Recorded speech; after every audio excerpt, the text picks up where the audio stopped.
What's up, everybody? It's your boy Scummy Rebel here, and boy, do I have a dilemma. I don't know what to watch. Now, I could just browse titles on Hulu or Netflix for hours and not end up picking anything, or I could go to the movies and watch that number one in the box office movie. But how do I know if it'll be good? Well, I think I have an idea. I'll check with the highly credible critics over at Rotten Tomatoes.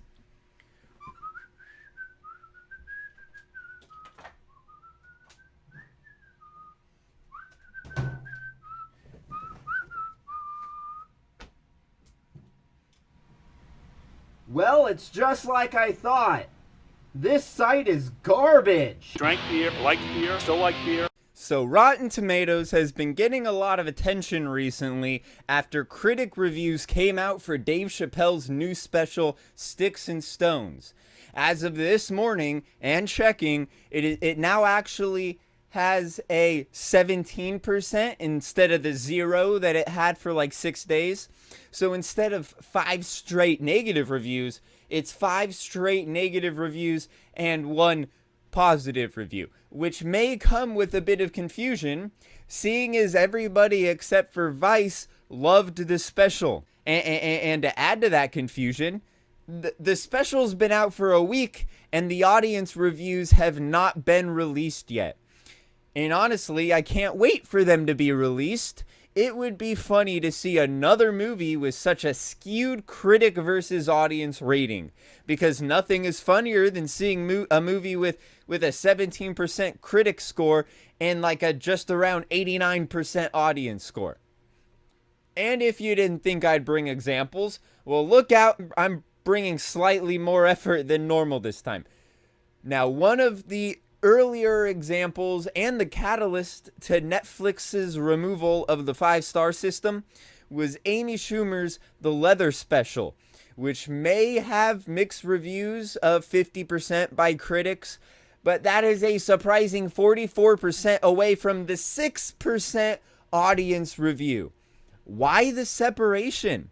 Well, let's look at Star Wars The Last Jedi, the movie that for many ruined the Star Wars franchise, although in my opinion the Star Wars franchise was ruined when Disney decided to make the expanded universe non-canon.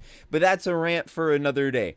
The Last Jedi has an impressive 91% critic review on Rotten Tomatoes, yet somehow has a 44% audience review. That's a difference of 47%. It makes one think that the critics watched an entirely different movie.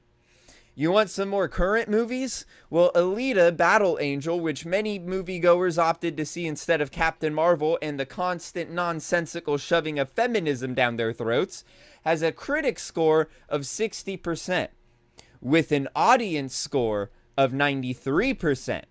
The recent Death Wish remake with Bruce Willis had an audience score of 73%, with a critic score of 18%. Angel Has Fallen, the third movie in the trilogy of Olympus Has Fallen, London Has Fallen, currently sits atop the number 1 spot at the box office, and it makes sense why, with an audience score of 94%. But for some odd reason, has a critic score of 39%.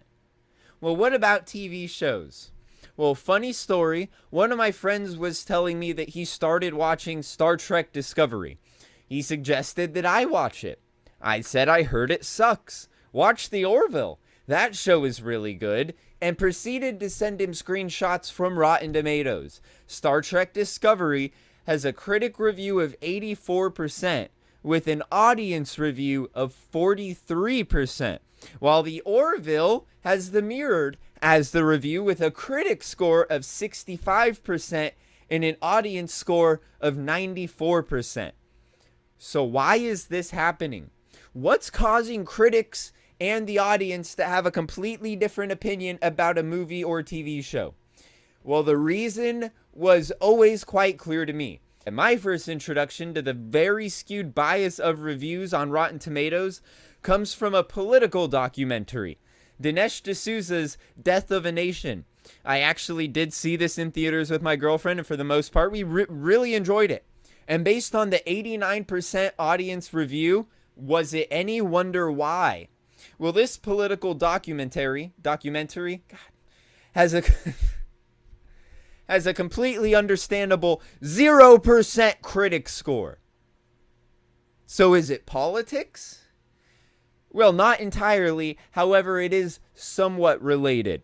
As they say, politics is downstream from culture. This is a cultural issue.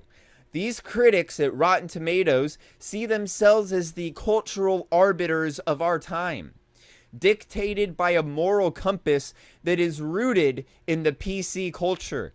Dave Chappelle's special was ripping into the PC culture for an entire hour, so low critic reviews. Amy Schumer is a strong, funny leftist whammon, so even though her special was downright terrible, the critics still gave it a 50%. The Last Jedi, with their purple-haired PC agenda, there's a 91% critic rating despite being unarguably the worst Star Wars movie since The Phantom Menace. Alita Battle Angel, which became somewhat of a rebuttal against the feminism-riddled Captain Marvel, dared to be a movie with a lead female that didn't try to shove it down your throat. Got a 60% by critics. Death Wish with Bruce Willis is a shoot 'em up with the bullet firing machines, and if you're a good little leftist, you have to hate bullet firing machines and in turn give this movie an 18%.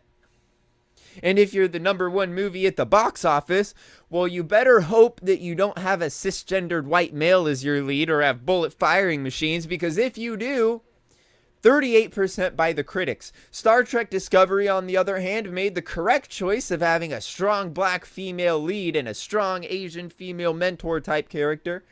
And the two white males in the first season, spoiler alert, I don't think anyone's going to watch it, they both end up being bad guys. So even though the writing is terrible and there's only a few good episode plots, 82% by the critics. Then The Orville, which is clearly the better show, still managed to not get with the times and add a white male lead. They also ended up discussing transgenderism in children in a non-PC way, and even dared to address the Chinese social score. And in turn, in Absolute Democracy, I'll get into that probably in a different video, not very PC of Seth MacFarlane, but even the critics can't deny that it's somewhat of a good show despite not being PC, and it ended up getting a 65% despite a 90-something. That is why these ratings end up being so skewed, because there is a clear cultural bias.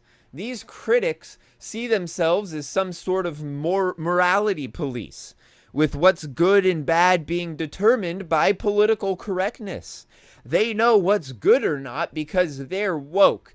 And anyone that ends up disagreeing with them, well, they're just trolls.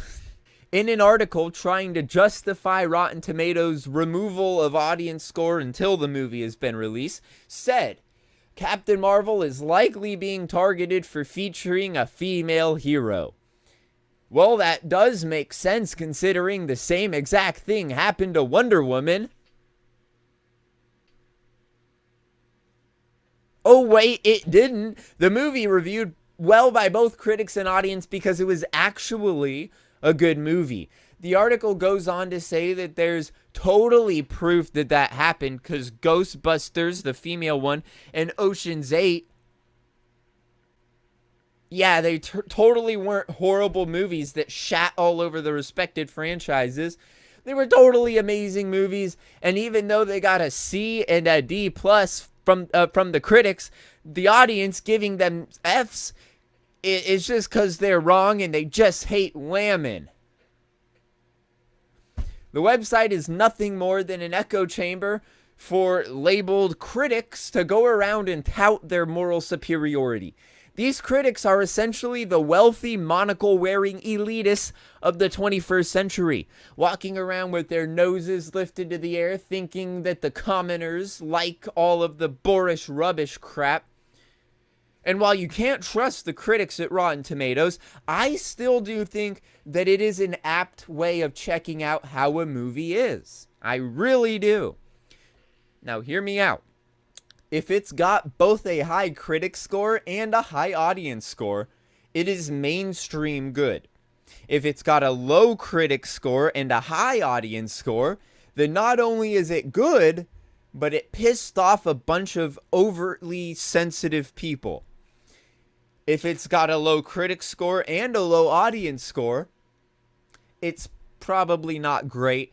And if it's got a high critic score with a low audience score, then not only is it bad, but it also tries to shove its PC culture morality down your throat. And similar to every other group of cultural arbiters throughout history, nobody f***ing likes these guys. And that's going to wrap this one up. Thanks for watching. Drop a like if you enjoyed. Drop a sub if you're not already subscribed. Share this video if you really liked it and think someone else should see it. God knows YouTube isn't sharing my videos. I've been your boy Rebel, wondering if there's a review site for reviewing review sites. And until next time. Their way into the home of rap like mockingbirds. You're getting cocky slur, but I just pop these words right into place to create another awesome verse. Since the song's rehearsed, I brought along a hearse to carry off remains of crew synonymous with dirt. They said that it might hurt, and I did feel a prick. These rappers humping alpha masters.